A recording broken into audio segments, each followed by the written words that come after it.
How would you like to go from this to this?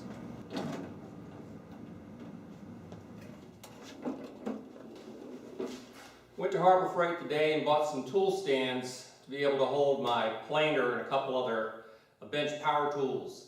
Already put them together, came in a box with about, seemed like 100 screws, and it's a good little stand. The only problem is this is going to be rigid. It's not going to move anywhere, and with all these bolts, I'm not going to be too happy about it staying together. So this is called pimping your tool stand. These are the tools you're going to need. You've got standard drill, 9/16 inch wrench, and 3 different drill bits. Recommend 3 different drill bits to do what they call step drilling, especially in metal. It makes the cut through easier. Start with the small one, the medium, and then go to 3/8 inch. What I went ahead and did is I went and bought 4 casters for this. I'm going to use threaded rod casters. You can either use a fender washer, a regular washer, lock washer, and your nut. And I'm going to go ahead and drill some holes in the bottom of the feet of the tool stand so that it's mobile. I'm sure everybody knows how to drill, so I'll save you the step drilling, but this is the 3/8 inch drill I'm finishing. I'm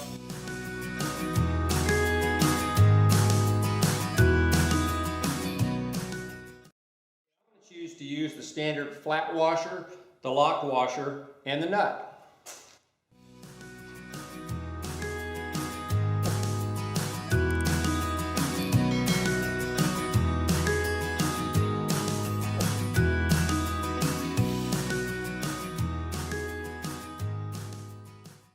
Okay, all the casters are on.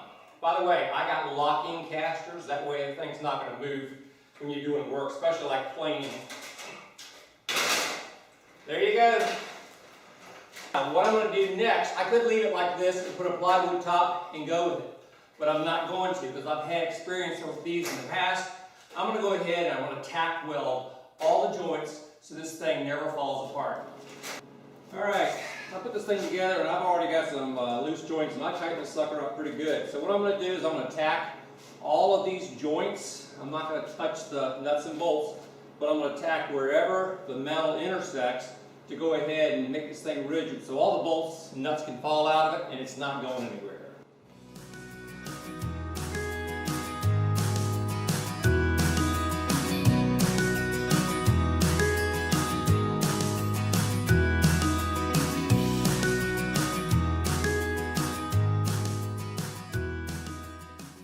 A lot sturdier than it was before.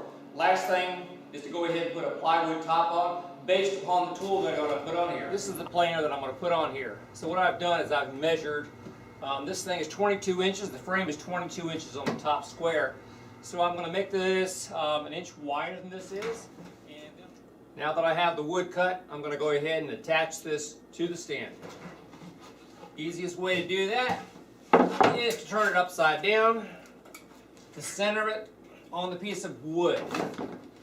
And then I'm going to just go ahead and use some wood screws and fasten it to the top.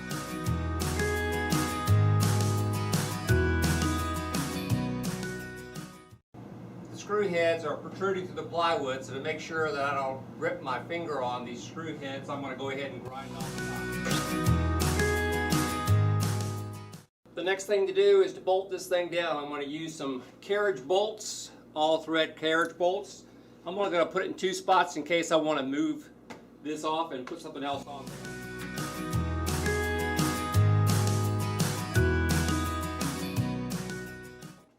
Alright, there we go. Solid. This is kind of pimping out the Harbor Freight tool stand, as you can see.